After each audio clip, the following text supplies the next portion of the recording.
저는 현재 시댁에 살고 있는 새댁입니다. 결혼 2년 차에 아직 아이는 없어요. 남편은 오래전에 어머니를 여의고 결혼 전까지 시아버지와 단둘이 한 집에 살고 있었어요. 저에게 결혼하기 전에 진지하게 이야기를 하고 싶다며 고민을 털어놓았습니다. 아버지께서 아주 몸이 안 좋으신 것은 아니지만 혼자 두고 따로 살기에는 자기가 너무 걱정이라며 말이죠. 효자로 소문난 남편이라 그런 점도 마음에 들었습니다. 그래서 걱정 말라고 결혼해도 시아버지 모시고 살겠다고 이야기를 했습니다.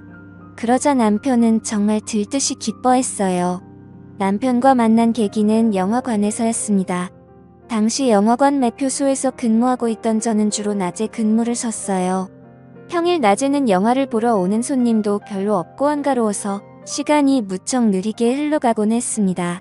자주 오는 손님들의 얼굴은 금세 외울 정도였어요. 그날도 제 눈에 띈 남자가 한 명 있더라고요. 멀쩡하게 생겼는데 맨날 대낮에 혼자 영화를 보러 오길래 저는 백수인가 보다라고 생각했었습니다. 일주일에 두세 번은 영화를 보러 오는 남자가 신기해서 자꾸만 보게 되었고 어느새 저는 그 남자가 오는 날을 손꼽아 기다리곤 했어요. 남자는 영화를 무척 좋아하는지 장르를 가리지 않고 모두 보는 것 같았어요. 멜로 코믹 액션 휴머니즘 공포까지 대체 안 보는 영화가 있는 걸까 싶었습니다. 그러던 어느 날 남자가 똑같은 영화를 두 번째로 예매하더라고요. 순간 저도 모르게 이 영화 보셨던 거예요? 라고 말을 해버리고 말았습니다. 그러자 남자는 무척 당황해하더군요. 아, 네. 마음에 들어서 두 번 보려는 거예요. 그런데 요즘 영화관에서는 그런 것도 알려주시나 봐요. 저는 얼굴이 새빨개진 채 얼버무렸지만 너무나도 수상하게 바라보는 남자의 표정에 사실대로 이야기를 했습니다. 예전부터 자꾸 눈이 가서 기억하고 있었다면 말이죠. 그러자 남자는 환하게 웃으며 오히려 기억해줘서 고맙다고 이야기를 했습니다. 그렇게 우리의 인연은 시작되었어요. 알고 보니 남편은 회사를 오후에 출근해서 새벽에 퇴근하기 때문에 친구들을 만날 기회가 적어서 혼자 영화를 보는 게 취미로 더해졌다고 하더군요. 그래서 매번 낮에 영화를 봤는데 그게 이렇게 저와의 인연을 만들어주게 될 줄은 꿈에도 몰랐다고 했어요. 저 역시 나 근무가 편해서 지원을 했던 건데 남편을 만나게 될 줄 알았을까요? 우리는 하늘이 점 찍어준 연인이라며 서로 기뻐했습니다. 그렇게 알콩달콩 사랑을 치워나가게 되었어요. 솔직히 사귀면서 아무런 우여곡절이 없었다는 거짓말이지. 남편의 오후 근무는 처음 만나게 해준 소중한 계기였지만 막상 사귀게 되니 참 불편한 점이 많았어요. 함께 무언가를 할 수 있는 시간이 애매하더군요. 근사한 레스토랑에서 저녁을 먹고 싶어도 그럴 수 없었습니다. 그렇다고 남편의 시간에 맞춰서 아침에 밥집을 가자니 문을 연 곳이 있을 리 만무였어요. 데이트다운 데이트는 즐기지도 못해서 저는 점점 스트레스가 쌓였어요. 그런 저를 보더니 남편은 어느 날 차라리 이렇게 다툴 거면 헤어지자고 하더군요. 하지만 저는 그러고 싶지 않았습니다. 데이트를 자주 못해서 그렇지 남편이 싫은 건 아니니까요. 무엇보다 저와 남편은 궁합이 아주 잘 맞았습니다. 남편 전에 남자를 몇 번 만나봤지만 지금 남편만큼 저에게 만족감을 주는 남자는 없었어요. 솔직히 그게 가장 큰 역할을 했어요. 부끄럽지만 저는 돈을 많이 벌어다주는 남자보다 궁합이 잘 맞는 남자가 좋았으니까요. 돈은 저도 같이 벌면 되는 거고 있다가도 없는 거고 없다가도 있는 것이지만 남녀 관계는 그렇지 않잖아요. 그렇기 때문에 남편의 바지를 잡고서라도 절대 헤어지지 않을 거라고 말했습니다. 때문인지 남편은 그 뒤로 헤어지자는 이야기를 꺼내지 않았어요. 차라리 이렇게 매번 힘들게 데이트를 할 바에는 아예 결혼을 하자고 결심을 했습니다. 어차피 우리 둘 다 결혼 정년기에 다다른 나이였기에 그렇게 무리한 이야기는 아니었어요. 그렇게 우린 결혼을 약속한 후 각자의 집에 인사를 드리기로 했습니다. 우리 집에서는 남편을 무척이나 좋아했습니다. 솔직히 처음에는 시큰둥한 반응이었어요. 남편의 외모가 그리 뛰어난 편은 아니었거든요. 키도 작고 동글동글해서 흔히 볼 수 있는 동네 아저씨처럼 생긴 남자였으니까요. 그런데 우리 부모님의 마음을 쏙 빼놓게 된 것은 바로 남편의 능력이었습니다. 저는 처음에는 그렇게 남편의 회사에 월급이 넉넉할 줄은 몰랐어요. 맨날 후줄근한 티셔츠와 청바지만 주구장창 입고 다녔기 때문에 벌이가 그저 그런가 싶었습니다. 그런데 엄마 아빠는 남편을 만나는 날 명함에 써있는 회사 이름을 보더니 눈이 휘둥그려지더군요. 아마 어른들은 알만한 사람들은 다 아는 그런 기업인가 봐요. 솔직히 저는 세상 물정을 잘 모르는 그런 아이였어요. 영화관에서 아르바이트를 하게 된 것도 부모님이 한 번은 스스로 돈을 벌어봐야 한다고 했기에 마지 못해서 딱 3개월만 일을 했던 것이었죠. 어릴 적부터 부족함 없이 지내왔습니다. 아버지는 식당을 3개 정도 운영하시고 어머니는 보육학원을 운영하는 원장님이셨어요. 그래서 물질적으로 엄청 부자처럼 풍요롭지 않아도 나름 여유있게 지냈던 것 같아요. 학창 시절부터 하고 싶은 건 거의 다 하고 지냈거든요. 주변 친구들도 너네 집 잘 산다고 이야기하니 그냥 그렇구나라는 정도였어요.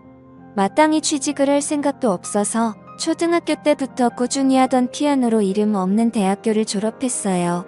그래서인지 유달리 저는 멍하고 순진하다는 이야기를 많이 들었던 것 같아요. 금전적인 감각이 별로 없는 것도 어릴 적의 영향인 것 같았습니다. 어쨌든 그런 쪽으로 부모님이 저보다 훨씬 밝으시니 남편의 직장을 보고서 무척이나 기뻐하셨어요.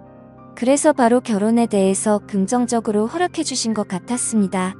이후 저는 신랑네 집에 인사를 하게 되었어요. 맨 처음에 말씀드린 것처럼 남편은 시아버지를 모시고 살고 있었어요. 어머니께서 돌아가신 때는 남편이 초등학생이었다고 하더라고요. 어머니가 집에 다녀왔는데 어머니께서 우울증으로 인해 잘못된 것을 남편이 발견했다고 합니다. 전 그 말을 듣자마자 저는 남편을 와락 안아주었어요. 어릴 적 얼마나 놀라고 상처를 받았을까 싶더라고요. 왜 어머니께서 그런 선택을 하셨는지 조심스럽게 물어봤는데 남편은 자세히 모르겠다고 하더군요. 어머니께서 식탁 위에 편지를 남겼는데 워낙 경황이 없어서 자신을 읽지도 못했었고 나중에 아버지가 이거 보시고 바로 찢어버렸다고 하더군요. 남편이 커서도 몇 번이고 여쭤봤지만 너는 알 필요 없다는 식으로 항상 대답을 회피하셨다고 합니다. 대신 저도 대체 무슨 일이었을까 궁금했지만 남편의 불행한 과거인데 너무 알려고 하면 상처일까봐 아무 말도 하지 않았습니다. 시아버지를 처음 뵙게 되었을 때 저는 깜짝 놀라고 말았어요. 솔직히 우리 남편은 키도 작고 통통해서 정말 평범하게 생겼거든요. 그런데 시아버지는 키도 180으로 엄청 크시고 체력도 좋으시더라고. 어깨도 떡 벌어지시고 뼈대도 굵으신데 몸에 군살이 탄탄한 체형이라 환갑이 가까운 나이인데도 어쩜 저렇게 몸 관리를 잘하셨나 자꾸만 쳐다보게 되었어요. 게다가 얼굴도 완전 핸섬하셔서 이중년이라는 말이 어울렸어요. 그저 흰 셔츠에 청바지만 대충 입고 다니는 남편과 달리 깔끔한 정장에 구두를 신고 멋진 중절모까지 걸치신 모습에 저는 넋을 잃고 쳐다보았습니다. 그런 제 모습에 남편은 멋쩍어 하더군요. 어쩜 이렇게 아버님과 안 닮았냐고 물어보니 자기는 엄마를 닮아서 그렇다고 이야기를 해서 그렇구나 하고 이해를 했습니다. 그렇게 첫 대면에 정말 분위기가 좋아서 기분 좋게 웃고 식사를 하느라 시간 가는 줄 몰랐어요. 아버님께서 대화도 어쩜 그리 잘하시는지 농담도 재미있고 재치 있는 만담이 정말 즐거웠습니다. 그래서 남편에게 저는 솔직히 셋이 사는 거 걱정되었는데 이런 시아버지라면 전혀 문제없을 것 같다고 이야기했어요. 제 머릿속에는 고리타분하고 재미없는 노인네와 살면 어떡하지 하면서 걱정의 상상을 펼쳤는데 실제로 아버님을 만나고 나니 그런 고민 싹 사라졌답니다. 이렇게 재미있고 세련된 멋진 시아버지와 살게 된다면 딱히 힘든 점도 없을 것 같았어요. 게다가 아버님은 옛날 사람처럼 꽉 막힌 분이 아니어서 집안일을 많이 하신다고 하니 더욱 걱정은 덜어낼 수 있었어요. 그렇게 셋의 동거가 시작되었습니다. 셋이서 살게 되었을 때 처음에는 조금 어색하고 낯설었지만 점차 지내다 보니 익숙해지더라고요. 옷차림도 어떻게 해야 하나 걱정되어서 긴팔 긴 바지를 입거나 바닥까지 오는 롱스커트를 입었는데 남편도 시아버지도 편한 옷차림으로 지내서 저도 조금씩 편하게 입게 되었습니다. 신랑이 하루는 너무 짧은 것 아니냐고 하는데 남편도 시아버지도 반바지 입으면서 왜 나는 안 되냐고 물으니 별말을 못하겠는지 그냥 말더군요. 그렇게 옷차림도 어느 정도 정리가 되었고 집안일도 각자 배분하게 되었습니다. 저는 주로 요리와 설거지를 담당했고 남편은 청소와 분리수거를 도왔어요. 시아버지께서는 자신의 방은 자신이 치우신다며 본인의 방 청소를 맡아서 하셨습니다. 모든 게 아무 문제 없이 착착 흘러와서 신기했어요. 남들은 시댁과 함께 살게 되면 시집살이를 한다면서 너무 힘들어 하는데 난 정작 혼자 살 때보다 더 편하다고 느껴졌거든요. 이렇게 착한 남편과 시아버지를 만나는 것도 하나의 복이구나 느꼈습니다. 그런데 모든 일이 순탄하게 흘러갔다면 이렇게 사연을 보내지도 않았겠죠. 결혼한 지 1년이 조금 넘었을 무렵 문제가 생겼어요. 바로 남편의 해외 발령이었어요. 남편이 다니고 있던 회사는 미국에 본사가 있고 우리나라는 한국 지사였거든요. 한국 지사에서 일을 하고 있는 남편은 성과를 인정받아서 미국 본사에 발령받아 출근하게 되었습니다. 남들이 들으면 정말 잘된 일이고 축하해야 할 만한 일이잖아요. 저도 처음엔 진심으로 축하를 해주었어요. 그런데 남편이 저에게 이상하다는 듯 자신과 같이 미국에 갈 건데 왜 아무런 준비를 하지 않냐고 하더군요. 그 말에 제가 더 당황했어요. 저는 여기에 부모님도 다 계시고 친구들도 있는데 굳이 남편의 일터에 따라가고 싶지 않았거든요. 미국이란 나라도 물론 가보면 좋겠죠. 그런데 단지 여행으로 가고 싶을 뿐 가서 살고 싶진 않았어요. 엄마 아빠도 없고 친구들도 없는 나라에서 오직 남편이 퇴근하기만을 기다리며 지내기 싫었어요. 상상만 해도 우울증이 올 것 같아서 절대 싫다고 저는 고집을 부렸습니다. 그러자 남편은 한숨을 쉬며 알겠다고 하더군요. 대신 아버지를 잘 모시고 지내달라고 했어요. 아무래도 미국에 3년 정도는 있어야 할 것 같다며 그 사이 종종 휴가 내고 한국에 오겠지만 그렇게 자주 오지는 못할 것 같다고 했어요. 1년에 2번 정도는 꼭 오기로 약속한 뒤 남편은 미국으로 향했습니다. 처음에 시아버지와 단둘이 집에 있다는 사실이 조금 어색하긴 했어요. 대화를 나눠도 항상 남편이 가운데 있었는데 이젠 둘만 이야기를 나누려 하니 자꾸 말이 헛돌더군요. 그런데 저와 마찬가지로 시아버지도 많이 불편하셨는지 어느 날 저를 앉혀놓고 술을 먹자고 하시더군요. 한 번도 단둘이 술잔을 기울인 적이 없어서 이렇게 우리 둘이 남처럼 어색한 것이라며 소주 한잔 하면서 서로 쏙 터놓고 이야기한 뒤 내일부터 편하게 아빠와 딸처럼 지내자고 하셨어요.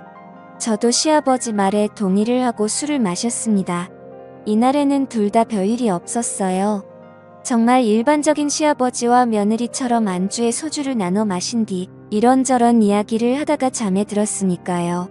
다음 날부터 서로 편하게 대하자고 약속한 것처럼 시아버지는 정말 저를 편하게 대해주셨습니다. 저도 그런 시아버지의 배려가 싫지 않았어요. 문제는 바로 이 뒤부터였습니다. 부엌에서 식사 준비를 하고 있는데 시아버지께서 쓱 다가오시더니 간을 보자고 하셨어요. 대수롭지 않게 한 숟갈들이니 맛보시고 아주 맛이 좋다며 우리 며느리 참 기특해라고 의견을 여쭤주셨습니다. 칭찬에 익숙해서 별다른 의식을 하지 못했는데 이게 바로 시작이었어요. 그 뒤로 시아버지께서는 칭찬을 할 때마다 미묘하게 스킨십을 하셨습니다. 처음에는 어깨 그 다음에 팔 허리 순으로 점점 나아갔어요. 저도 그땐 무슨 생각인지 별다른 의심을 하지 못했죠. 마치 미지근한 물에 익숙해진 개구리가 점점 물이 끓어도 뜨거운 줄 모르고 냄비 안에 있다가 익어 죽는 것처럼 그렇게 서서히 시아버지의 손길에 익숙해져 갔습니다. 워낙 자상하시고 다정한 분이라 그런 표현을 하시는 것이 날 딸처럼 여긴다고 하셨으니까 그렇나며 스스로를 세뇌하고 길들여져 갔어요. 가끔은 살짝 이상한 기분이었지만 어디 가시나 며느리를 예쁘게 보는 표현이라고 생각하면서 넘겼습니다. 지금 와서 생각해보면 저 역시 그런 손길이 싫지 않았나 봐요.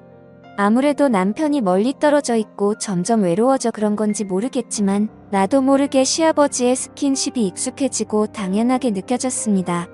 그러던 어느 날 아버님께서 운동을 하고 왔는데 근육이 많이 뭉친 것 같다며 저에게 안마를 해달라고 하셨어요. 안마는 한 번도 해본 적이 없어서 잘 모르겠다고 했는데 그냥 어깨 쪽을 주무르기만 하면 된다고 하셨어요. 서투르게나마 이리저리 어깨 쪽을 주물렀는데 너무 시원하다고 하시면서 앞으로도 운동하고 오면 조금씩 해달라고 부탁을 하셨어요. 그렇게 시작된 안마는 며칠에 한 번씩 요구하시게 되었습니다. 처음엔 어깨였고요. 나중엔 허리 쪽을 해달라고 하시더라고요. 허리 디스크가 조금 안 좋은 것 같다며 골반에 가까운 쪽을 주물러 달라고 하셨다가 어떤 날은 하체 운동을 많이 해서인지 허벅지에 근육이 뭉쳤다며 안쪽을 마사지해달라고 하셨어요. 혹시나 아프실까봐 살살 마사지를 하는데 저 순간 제 눈을 의심했습니다. 시아버지가 너무도 건강에 반응을 보이시는 거예요. 제가 화들짝 놀라며 일어나면 시아버지께서 민망해 하실까봐 저는 최대한 못 본 척하면서 마사지를 끝냈습니다. 그런데 밤에 잠을 자는데 자꾸만 낮에 본 시아버지의 광경이 떠오르는 것이에요. 그런 제 마음을 들켰는지 갑자기 제 방으로 시아버지께서 들어오셨어요. 잠이 오지 않는다면 술 한잔 할 수 있냐고 하시더군요. 저는 시간이 늦었지만 일어나서 아버님과 마실 술상을 차리기 시작했어요. 둘이 같이 살게 된 날 술을 마신 이후로 종종 술잔을 기울였기에 별로 색다른 일은 아니었어요. 술을 한 병 정도 마신 뒤 아버님은 저에게 나지막히 말을 거셨죠. 낮에 자신의 민망한 모습을 보았냐고 물어보셨어요. 저는 민망해하며 그렇다고 이야기를 하자 한숨을 쉬시더니 이어서 고백을 하셨습니다. 이러면 안 되는데 자꾸만 마음이 간다고 말이죠. 오래전에 집사람을 잃은 뒤 여자와는 담쌓고 살았다며 그런 자신의 눈앞에 젊은 여자가 왔다 갔다 하니 마음이 흔들린다고 하셨어요. 며느리라서 그러면 안 되는데 자신의 이상형인 여자였어서 마음을 품게 되었다며 제게 다가오더라고요. 그런 시아버지를 밀쳐내려다 한편으로 홀로 계셨던 외로움을 생각하니 불쌍한 마음도 들어서 어깨를 다독여드렸습니다. 그런데 그게 바로 승낙의 표시인 줄 아셨나봐요. 그렇게 술에 취한 채로 실수를 저지르고 말았습니다. 솔직하게 말하자면 그렇게 싫진 않았어요. 완강하게 거절하지 않았으니까요. 그런데 막상 일을 저지르고 나니 점점 두려워졌습니다. 그러자 시아버지는 시어머니께서 안 좋은 선택을 하게 된 비밀을 나지막히 말씀해 주셨어요. 실은 현철이가 내 자식이 아니다. 현철이 애미가 그런 선택을 하게 된 것은 나에게 현철이가 친자식이 아니라는 걸 들켜서였어. 현철이는 현철이 애미가 바람을 피워서 낳은 자식이고 자신과는 피 한 방울 섞이지 않았다. 그런데 현철이에게 말하면 상처가 될까봐 여태 말하지 않아서 모르고 있었고 며느리 네가 하도 불안해하니 이야기를 해주는 거다. 현철이와 난 피 한 방울 안 섞였으니 어떻게 보면 우리가 그렇게 부적절한 선택을 한 것이 아니야. 그러니 너무 죄책감 갖지 않아도 된다라고 말하더군요. 그 이야기를 듣자 천륜을 거슬렀다는 죄책감은 조금은 덜 수 있었습니다. 그러나 법적으로는 정말 말도 안 되는 짓인 거죠. 문제는 이날이 끝이 아니라는 겁니다. 저와 시아버지는 이 뒤로 정말 부부인 양 자연스럽게 지내고 있는 것입니다. 아무래도 단둘이 살다 보니 더욱 그런 것 같았어요. 남편이 한국에 들어오게 될 때만 조심하면 문제가 없는 것이었죠. 얼마 전 신랑이 한국에 들어왔을 때 남편과 시간을 보내는데 오히려 그 순간 시아버지에게 미안한 마음이 들었죠. 남들이 손가락질할 것이라는 걸 잘 압니다. 그래서 지금까지 말도 못하고 숨겨왔어요. 그런데 이제 와서 말하게 되는 이유가 무엇인지 궁금하실 것 같네요. 남편이 일주일간 한국에서 휴가를 보낸 후 미국으로 돌아갔어요. 그러고 나서 2주 뒤 제 몸이 이상해서 임신 테스트기를 사용해 보았어요. 혹시나가 역시나라고 정말 임신이었습니다. 선명하게 테스트기 위에 2줄이 나와 있었어요. 그 순간 저는 혼란스러워졌습니다. 제 뱃속에 있는 아이가 누구의 아이인지 모르겠다는 것입니다. 남편의 아이인지 시아버지의 아이인지 날짜를 정확히 모르니 잘 모르겠어요. 그래서 시아버지에게 이걸 털어놨더니 우리 둘이 입을 다물고 있으면 아무도 모를 거라고 하시더군요. 어차피 태어나기 전까지 유전자 검사도 하지 못하고 남편에게도 들키지 않으면 이대로 지내도 된다고 말이죠. 뱃속에 있는 애가 자신의 아들인지 손주인지는 아무런 상관이 없다고 말씀하시는데 저는 잘 모르겠어요. 내가 정말 아버님의 아이면 저는 어떻게 해야 할까요? 무엇보다 남편에게 모든 걸 사실대로 이야기해야 할까요? 착한 남편에게 상처를 주고 싶지 않습니다. 그렇다고 남편에게 아무런 이유도 없이 시아버지와 따로 살자고 인연을 끊자고 해도 듣지 않을 것 같아요. 대체 뭐가 문제냐고 우리만 입 다물고 살면 된다고 고민하지 말라며 시아버지는 저를 위로해주지만 저는 너무 혼란스럽네요. 현명한 조언 부탁드리겠습니다. 감사합니다.